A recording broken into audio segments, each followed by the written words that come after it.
आप क्या बना लेती हैं या फिर कुछ लोग वैसे मेरी तरह होते हैं वो सिर्फ मुंह बड़ा अच्छा बनाते हैं? नहीं, मैं अल्हम्दुलिल्लाह बहुत अच्छी शेफ़ हूँ और इस बात की तारीफ मेरे इन लॉज, मेरे हस्बैंड, मेरी अपनी फैमिली, मेरे पेरेंट्स, मेरे बहन भाई सब करते हैं कि मैं बहुत अच्छी शेफ़ हूँ और मेरे खानसामा भी मानते हैं कि मैं बहुत अच्छी शेफ हूँ। अच्छा, उनकी नौकरी खतरे में पड़ गई है इसका मतलब? नहीं, उनकी नौकरी खतरे में नहीं पड़ी, बल्कि वो मुझसे सीख के ना तो जॉब छोड़ जाते हैं कि और चलते। अच्छा, मेरे लिए मुश्किलात बढ़ जाती है। आपसे सीख के वो कहीं और चले जाते हैं? एक्चुअली ना मैं बट फैमिली से तो हमारा हमेशा दस्तरखान बहुत बड़ा सजा करता था और हर तरह की डिशें बनती थी घर पे। तो जो मेरे घर पे बनाने वाला हांसामा था वो मुझे बहुत हेल्प आउट, शुरू से मैं उसको करती थी खड़े होकर, जैसे बतूल करती ना हेल्प आउट मैं किया करती थी कि अपने स्कूल कॉलेज से वापस आई हूँ तो मेरे उनके साथ खड़े होना कि खान बाबा मैं हेल्प करती हूँ, मैं ये काट के देती हूँ, मैं ये मसाला चमचा मैं हिलाती हूँ, आप ये कर लो। तो मुझे उस चीज़ से ना बड़ी चीज़ें सीखने को मिली।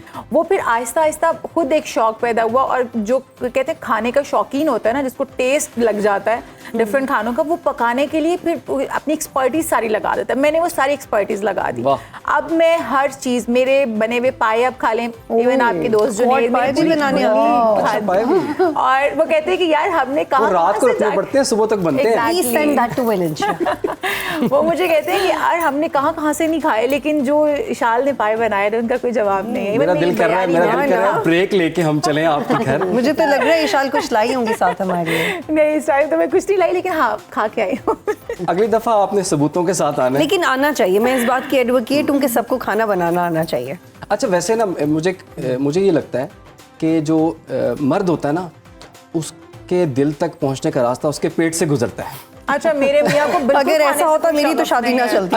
अगर ये सच होता तो हाँ। मेरे मियाँ को तो शगफ ही नहीं है कोई खाने से, उन्हें जो मिल जाए। अच्छा, लेकिन वो पहले क्योंकि मुलाजम स्टाफ के हाथ का खाते थे तो पेरेंट्स से दूर रहते रहे अपने बैचलर टाइम पे भी। तो अब जब से मेरे साथ शादी हो गई थी ना, तो मैंने खाने खिला के अपनी मर्जी के बनवा के हांसामाओं से भी मैं खुद जाके चेक लाजमी करती हूँ जब खाना फाइनल टच पर भी होता है। तो वो खा के ना, अब कभी मैं घर पे नहीं हूँ या मैंने नहीं असिस्ट किया या मैंने खाना नहीं देखा तो वो कहते हैं यार आज खाने का मज़ा नहीं आया। तो मैं कहती हूँ मैं खानसामा नहीं हूँ, मैं आपकी बीवी हूँ। डरते भी तो होंगे ना, डरते भी तो होंगे आपसे। अच्छा, सामिया साहिबा क्यों अटक रहे हैं आप मेरे नाम? मेस्मराइज हो गया आपको देख के ना। आप सामिया जी कहेंगे ना तो मसला नहीं आएगा। सामिया जी कह लें। सामिया जी, मैं सवाल भूल गया हूँ। अच्छा, ये बताइए। अच्छा, इन दोनों की बात से ना एक बात याद आई। आबदा परवीन जी के साथ मैं और नुमान एजाज शो कर रहे थे तो आबदा परवीन जी कहती मेरी माँ क्या करती थी कि हालांकि वो आग से पीछे भी हट जाए, खड़ी हुई नहीं है सा, हमने कहती थी अम्मा जी क्यों सालन आग के करीब हो, गर्मी है, तो मेरी माँ कहती थी बेटा खाना निगाह से पकता है। हाँ बिल्कुल। तो ये जो है ना, जैसे इसने कहा कि वो इमोशंस के साथ जो है ना औरत जब प्यार और डेडिकेशन से बनाएगी ना, बतूल के देखिए अपने इंटरेस्ट बहुत नहीं बहुत प्यार और डेडिकेशन और फिर भी खराब हो जाता है भाई। वही तो कह रही हूँ, मेरा केस बहुत अलग है। नहीं जरूरी नहीं होता इंसान हर फ्रंट पे। अब देखो तुम इतनी फील्ड्स में एक्सपर्ट हो तो ये जरूरी तो नहीं ना बंदा। लेकिन आप कह रही है ना दिल से करोगी तो हो जाए, नहीं होता भाई। नहीं हो जाएगा। ये क्यों नहीं होता दिल से? I don't know। अच्छा, मैं तो इन लॉज से बिल्कुल अलग रहती हूँ सामिया जी, और मेरे इन लॉज मुझे फोन करके कहते हैं हम लोग आ रहे हैं तो प्लीज खानसामा से मत बनवाना, खुद बनाना। और कभी कभी तो बड़े प्यार से बनाती हूँ क्योंकि मुझे शौक भी है, लेकिन कभी आपकी मसरूफियत होती है कुछ बच्चों को लेके या ऑफिस की तरफ से, तो फिर मैं कहती हूँ यार, मैं अपने मियाँ को कहती हूँ यार ये क्या है, कहती तुमने खुद ही तो सबको चस्का लगा दिया। सब तुमसे ये डिमांड करते कि तुम खुद बनाओ। अच्छा, वैसे बड़ी बड़ी मजे की बातें हो रही हैं तो मुझे तो लगी भूख। नहीं, और उससे पहले पाए अच्छे जो पका सकता हो सोचे। थोड़ा सा मंजरनामा जो है ना वो मैं थोड़ा सा लोगों तक भी पहुंचा दूं कि पाए हों, ठीक है, और गाढ़ा सा उसकी वो ग्रेवी हो और ऊपर गरम मसाला जो है छिड़का हो, नान गरम हो, नान तिलों वाले हो, कलवंजी वाले भी हो सकते हैं। रोटी भी अच्छा, रोटी खमीरी कर लें साथ। नान भी घर पे लगाती हूँ। ना करें स्पेशली नान यहाँ से उठ के जा रही हूँ। एक तो कोरिएंडर नान, मुझे बैठना नहीं चाहिए, कलवंजी नान भी होते हैं और जो वो तिलों वाले नान होते हैं वो भी होते हैं। यहाँ से उठ जाना चाहिए यार। नहीं, एक मिनट, मेरा जरा मेरी नाज़रीन खराब हो रही है। हाथ फिरवाते हैं। मेरा ख्याल है हम थोड़ी सी एक ब्रेक लेते हैं, पानी पीते हैं और उसके बाद संभालते हैं। उसके बाद हम जो पायों की नियत करते हैं उसके बाद दोबारा वापस आएंगे छोटी सी ब्रेक के बाद। वेलकम जी, ईद का दिन है और गपशप चल रही है। अभी तो बहुत से सवाल मैंने रखे हुए हैं, लेकिन उससे पहले जो पायों ने मेरे दिमाग पे, दिल पे और असर कर डाला, मेरे मैदे पे जो असर किया ना, मार डाला। वो मैं बिल्कुल जी मार डाला, ठीक है ना, वो आप समझ सकते हैं एक्सप्रेशन मेरे। बहरहाल मैं ना बतूल आपकी जानिब आता हूँ।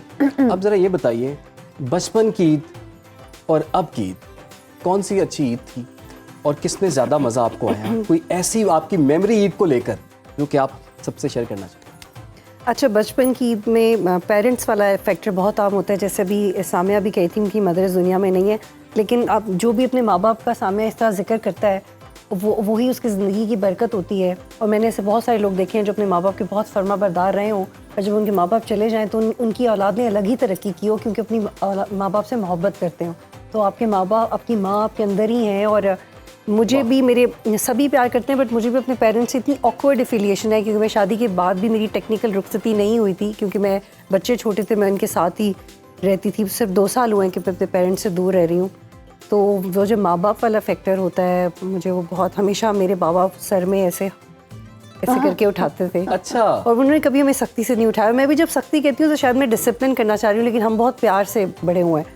तो मेरे फादर ने कभी भी नहीं हमारी नींद डिस्टर्ब की, चाहे तो हमेशा वो, आई विश मैं आपको बता सकूं कैसे कि वो बालों में बहुत प्यार से उठ जाएं। वाह।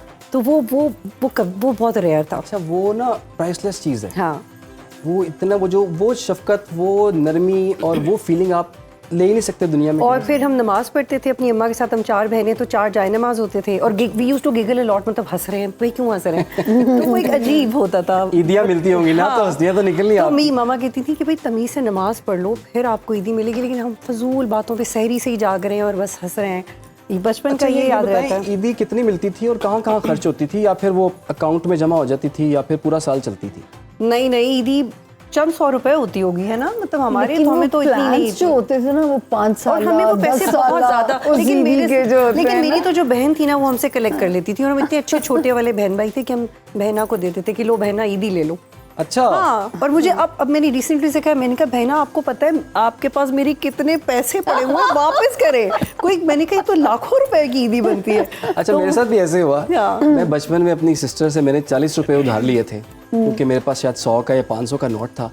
तो अभी इतने साल हो गए हैं, मैं कितने हज़ार लाख रुपए दे चुका हूँ, लेकिन वो 40 रुपए उधर के उधर ही 40 रुपए दे। ठीक है। अच्छा इशाल, आप ये बताएं कि हस्बैंड से कितनी ईदी ले लेती हैं आजकल, कितनी चल रही है? ये बताएंगे। अच्छा, हस्बैंड का ना ये है थोड़ा सा, उनका मेरा ना जॉइंट अकाउंट है। अच्छा। तो वो कहते हैं कि यार तुम्हारे पास ही तो है कार्ड, मतलब उनके पास भी होता है वो कार्ड, मेरे पास भी होता है। तो कहते हैं यार तुम्हारे भी जितने चाहिए तुम ले लो। तो लेकिन मुझे वो ये अच्छा लगता है कि सरप्राइज हो, कुछ आप कुछ इन्वेल्व में डालें और आपके बेगम ये तुम्हारे लिए, बट उनका है कि यार तुम्हारे ही है, खर्च कर लो जैसे, मतलब मुझे पता है कि मेरे बच्चों पर करोगी, खुद पर करोगी, क्या ही करोगी तुम, मतलब फजूल खर्ची, तो ठीक है तुम ना, मतलब जैसे मर्जी रख लो। लेकिन मुझे पसंद है कि मैं लाख से नीचे तो नहीं लेती हूँ, लेकिन लाख तक बस गुजारा कर लेती हूँ मैं इतने में।